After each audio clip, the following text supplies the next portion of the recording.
Isa-isa ng kinerga sa tricycle ang mga bagong materyales na ito gaya ng yero, mga sako ng semento, plywood, mga pako, alambre at iba pang ayuda na nakuha ni Catherine Malaya ng Santo Domingo, Iriga City. Naragma po talaga ya, as in totally po, uda po nato da, maski sad pong poste, talaga pong nagdapla po iya. As in sa mga yero po na, so iba po na uda, nagpapasalamat po ako ta, ato pong trapal natin ako naman ni Mayora, mapapalitan na po kading plywood po. Salamat po.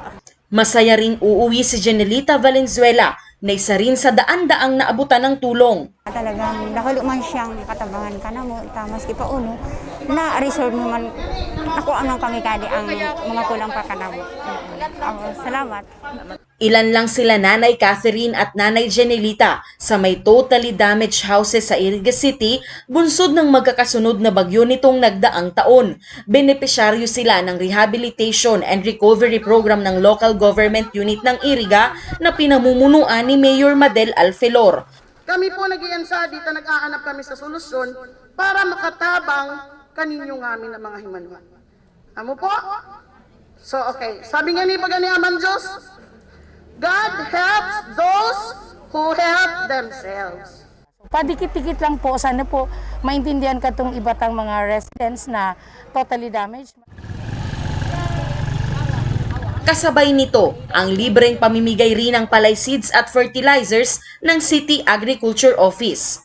Nakakaw kaming fertilizer, kan enot, seeds, kadakol, kan mga enot pa kadakol. Wala nga na inita. Nakakaw kami ng grasya. Ali siya hinda. Kung day namin naaraman, nangahulugan, pinabayaan kami kayan. Grabe po sa distroso po, bagyo, halos pati mga tanong, baloy, nagka-rarugma. Makabawi na po, natatabangan kami kan gobyerno, pati po na, so kami man, nagsisikap man po kaming makaahon. Sa huling tala ng City Agriculture Office, aabot sa 1,000 Irigenyo farmers ang nabigyan ng libreng agri-inputs sa 3 araw na pag-iikot nila kasama ang CSWD para sa recovery program ng LGU.